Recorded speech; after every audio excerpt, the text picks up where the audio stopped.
Hi, good morning, friends.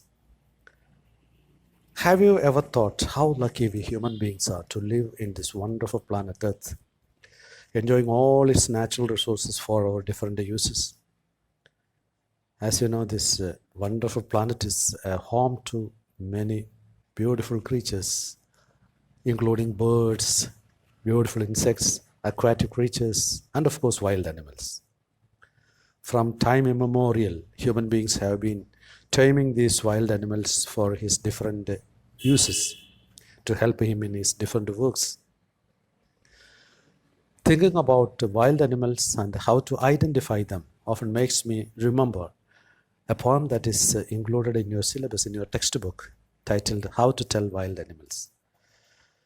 Here, how to tell wild animals means how to identify wild animals, how to discern wild animals. Before I say something more about the poem, let me tell you something about the poetess. This beautiful poem is written by Carolyn Wells. Carolyn Wells was born on 18th June 1862 in the United States. She is mainly known for her popular mystery stories, children's books, and humorous poems, of course. In the present poem, How to Tell Wild Animals, Carolyn Wells is suggesting some humorous ways to identify certain wild animals. The poetess uses a lot of poetic techniques and devices to make the poem more beautiful, more attractive, and pleasant for the reader. Okay, let us find out what are the humorous ways to identify these wild animals as suggested by the poetess Carolyn Wells. In the first stanza, Carolyn Wells is introducing a wild animal, an Asian lion. How to identify an Asian lion? The stanza goes like this. If ever you should go by chance to the jungles in the east, and if there should you advance a large and tawny beast, if he roars at you as you're dying, you'll come to know it is the Asian lion. The poet says that by chance you move through the jungles in the eastern part of the world, and there you find a very large and tawny beast approaching you. Tawny is a mixture of brown and yellow color. A large and tawny beast comes towards you and it roars and you are dying out of fear listening to that roaring sound. Then you can make sure that you can identify that it is an Asian lion. So you have to die out of fear listening to the roar of the lion to identify it to be the Asian lion. Funny, isn't it so? So in the first stanza, if we analyze the first stanza, you can find that the poet has used a number of poetic devices to make the poem look more attractive, appear more attractive and pleasant for the reader. So first we will find out the rhyme scheme of the poem. So listen to the last words of every line. So if you should go by chance, first line ends with the chance, and it rhymes with the third line, advance, chance and advance. Similarly, east and beast, third and fourth, second and fourth line, and the last fifth and sixth line, dine and line, dine and line. So we have the rhyme scheme A, B, A, B, C, C. A, B, A, B, C, C. We have the same rhyme scheme in all the stanzas. The same rhyme scheme is used by the poetess in all the stanzas. And you will listen to the third and fourth line. If there should to you advance a large and tawny beast. The third line you will notice that there is a problem with the word order. The words are not properly arranged. Words are reversed actually. So when the poets use words in reverse form, not in proper order, that is called inversion in poetry. It's called inversion. When words are not properly arranged, not in proper order, that is called inversion. So that line is an example of inversion. If there should to you advance. So it has to rhyme with the chance. That is why that inversion is used there. So I'll give you another simple example of inversion. For example, if we say, it was a wonderful experience. You say it was a wonderful experience. And the poet may say it was an experience wonderful. Instead of a wonderful experience, an experience wonderful. So that type of usage is called a inversion in poem. And then you might have noticed the last word of the last but one line, dine, D-Y-I-N.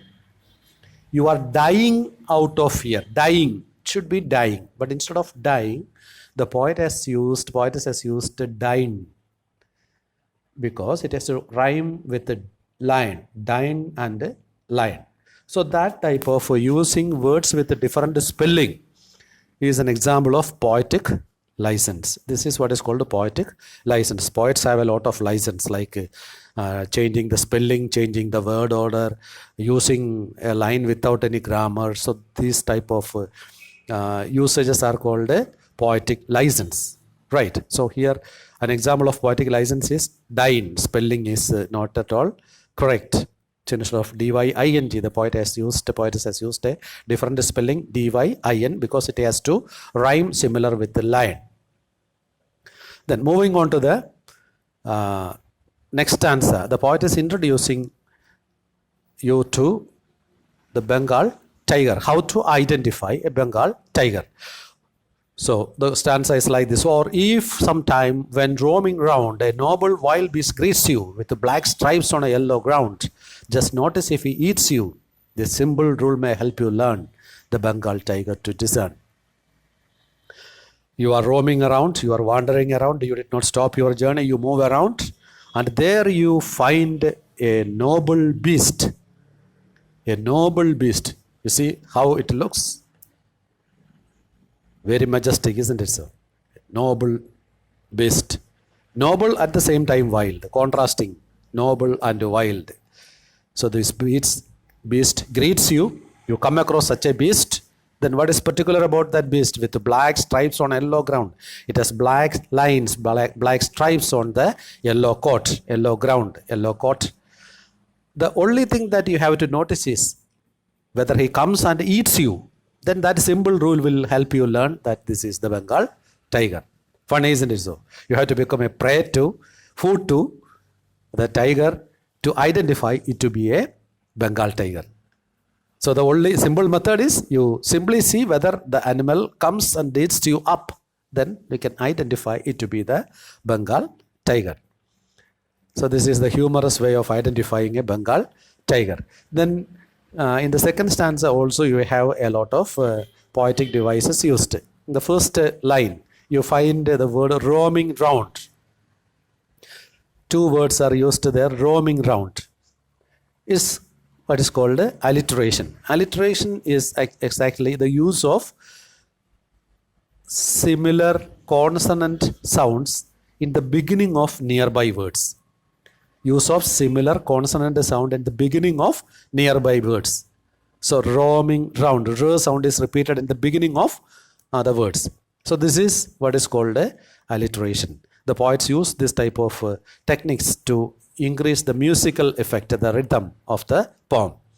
So it's a beautiful example for this alliteration in a poem titled The Sands of D by Charles Kingsley. So Charles Kingsley in his Sands of D has used a beautiful alliteration in a line. So the poem starts like this. The first stanza is like this: "Oh Mary, go and call the cattle home, and go and call the cattle home, and go and call the cattle home. The western wind was wild and dang with the foam, and all alone when she." See, the western wind was wild and dang with the foam. V sound is repeated in the beginning of nearby words. Western wind, we will pronounce it here wind, not instead of wind we pronounce it wind. The western wind was wild. You see the rhythm. So this is for this musical effect and rhythm the poets use alliteration. So this is a wonderful example of alliteration.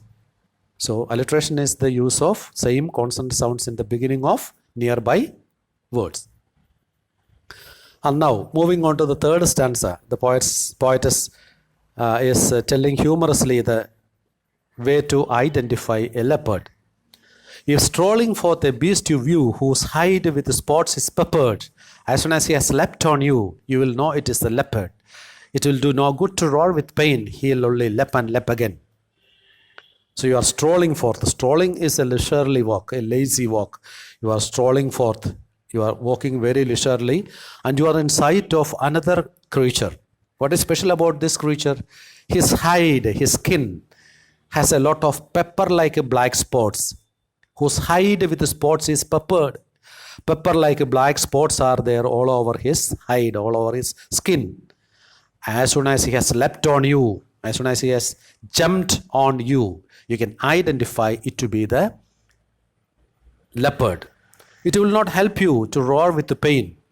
It will not help you in any way if you are roaring in pain, because the leopard will leap and leap again. It will jump and jump again. It will attack you the more. So that is how you can identify a leopard. First, you find whether the creature has black spots, pepper-like black spots on its body, and the moment it jumps on you, it leaps on you, you can identify it to be the leopard.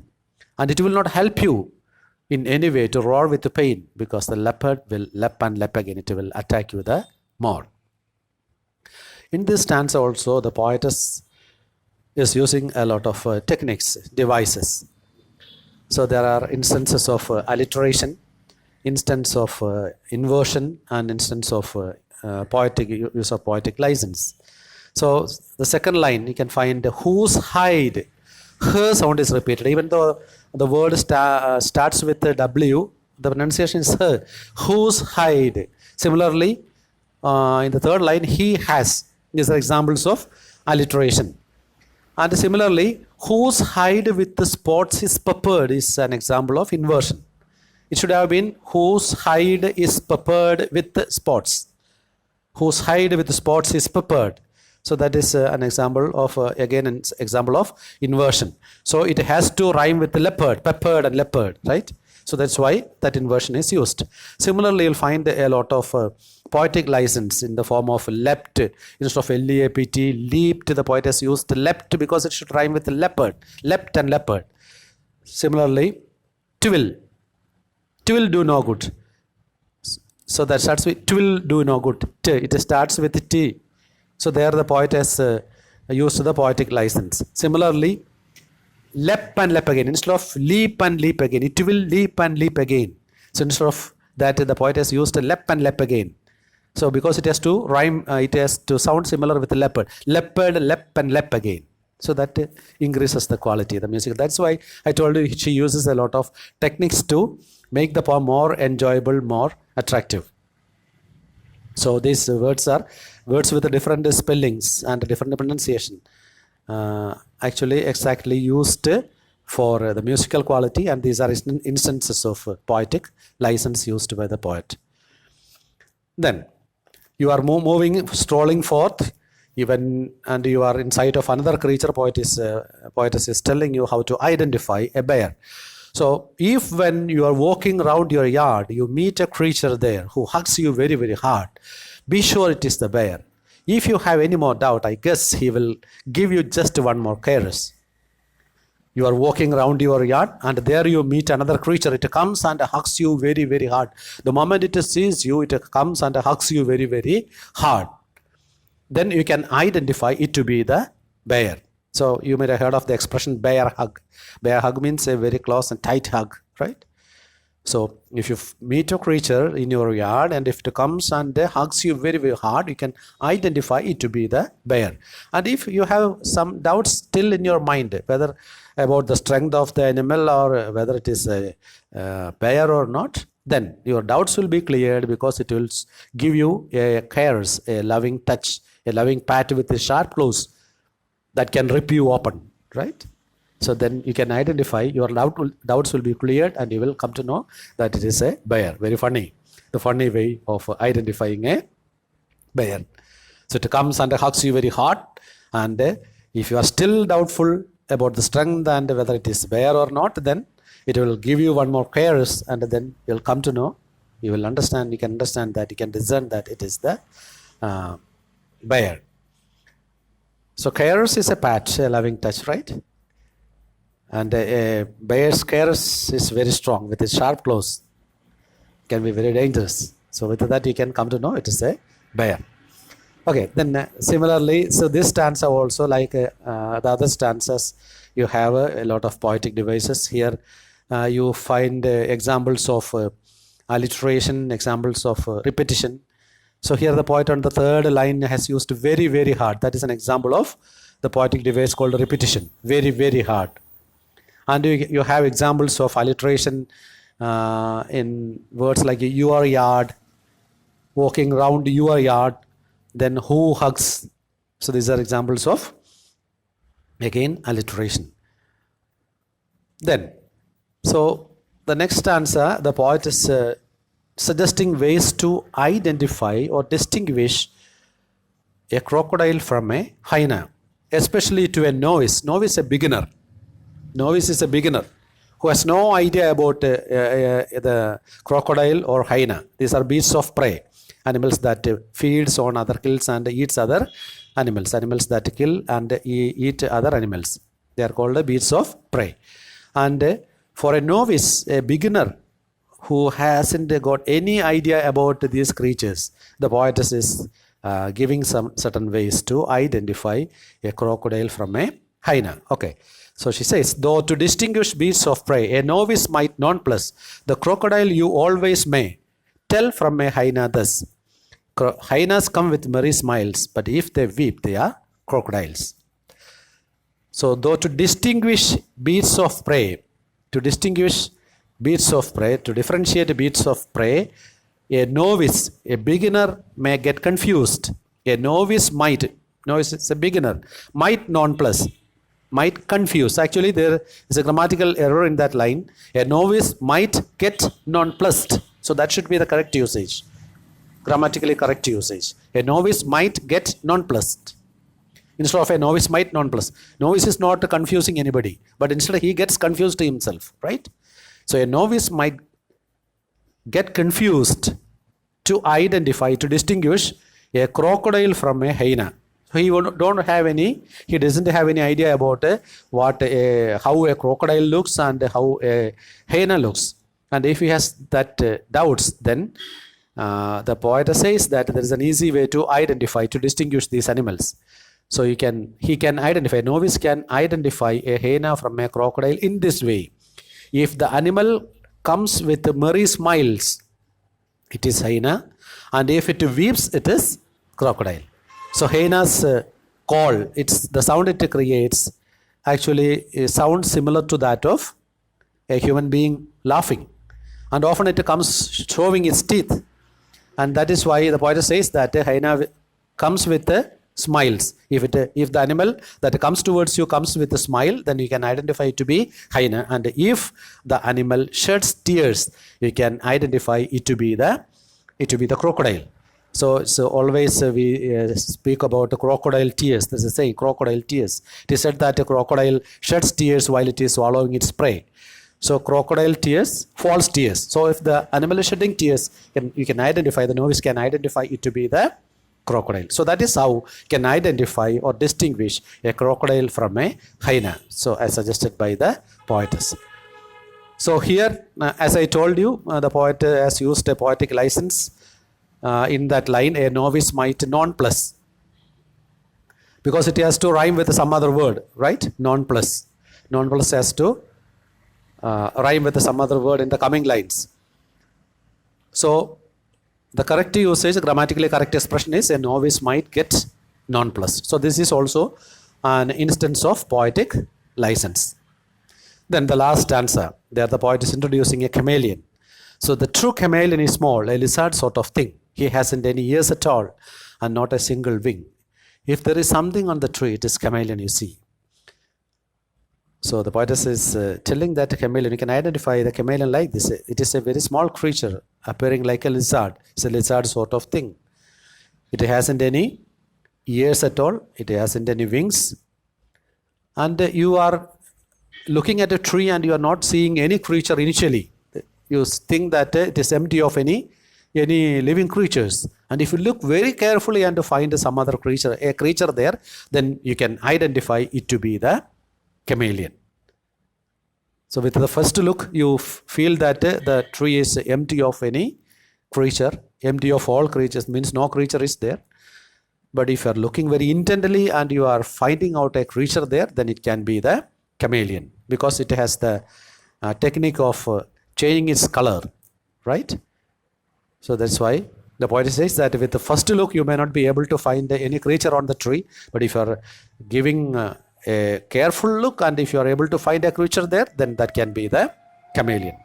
So these are the funny, humorous ways of identifying these animals as suggested by Carolyn Wells. I hope you enjoyed the poem. Okay, thank you.